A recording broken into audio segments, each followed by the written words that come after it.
જ્યારે આપણે વાત કરતા હોઈએ કોઓપરેટિવ મુવમેન્ટની, સહકારી ચળવળની, અને એમાં આદર્શ ઉદાહરણ તો આપણા ગુજરાત રાજ્યમાં જ છે, અમૂલ બેસ્ટ એક્ઝામ્પલ. પણ આ સહકારી ચળવળની શરૂઆત કોણે કરી, એના પ્રણેતા કોણ? અમૂલની સાથે પણ આપણે એક નામ જોડી દીધું છે, વર્ગીસ કુરિયનજીનું. અને જે વ્હાઇટ રેવોલ્યુશન થયું, ઓપરેશન ફ્લડ થયું, આમાં આપણે લગભગ વર્ગીસ કુરિયન સિવાય બીજા કોઈનું નામ જાજુ સાંભળતા નથી. પણ એક નામ એવું કે જે આમાં ક્યાંક ખોવાઈ ગયું છે, ક્યાંક દટાઈ ગયું છે, એ એટલે ત્રિભુવનદાસ પટેલ. આપણા ગુજરાતના જ હતા, આણંદના હતા. અને ખરા અર્થમાં જોઈએ તો ભારતની અંદર, ખાલી ગુજરાતમાં નહીં, ભારત આખાની અંદર કોઓપરેટિવ મુવમેન્ટ એટલે કે સહકારી ચળવળના પ્રણેતા માની શકીએ આપણે એમને. અને એ વ્યક્તિ એટલે ત્રિભુવનદાસ પટેલજી. આટલું મોટું એમનું યોગદાન છે. ઇવન આજે આણંદની અંદર જે તમારું NDDB છે, national dairy development board, even IRMA એટલે કે institute of rural management Anand, આ ઇન્સ્ટિટ્યૂટ્સની રચના પાછળ પણ સિંહ ફાળો રહેલો છે ત્રિભુવનદાસ પટેલજીનો. પણ એમને એ સંદર્ભમાં પૂરતી ક્રેડિટ મળી નથી. એ નામ મેં કહ્યું એમ ખોવાઈ ગયેલું રહ્યું છે.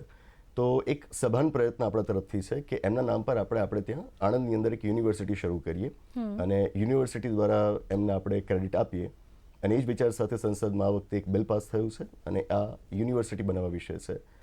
આ યુનિવર્સિટીની અંદર અલગ કોર્સીસ ઓફર કરવામાં આવશે, ડિસ્ટન્સ લર્નિંગના કોર્સીસ પણ ત્યાં આગળ ઓફર કરવામાં આવશે. અને કોઓપરેટિવ સેક્ટર, જે આપણું સહકારી ક્ષેત્ર છે, એને આપણે વધુ મજબૂત બનાવી શકીએ એ માટેનો પ્રયત્ન કરવામાં આવશે.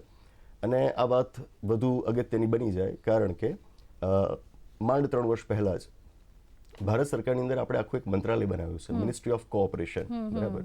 અને ઇવન 2011ના વર્ષમાં તો આપણે આપણા બંધારણમાં સુધારો કર્યો હતો, 97મો સુધારો, કે જેના દ્વારા સહકારી મંડળીઓ બનાવવી એ ભારતના નાગરિકોનો હવે એક મૂળભૂત અધિકાર છે.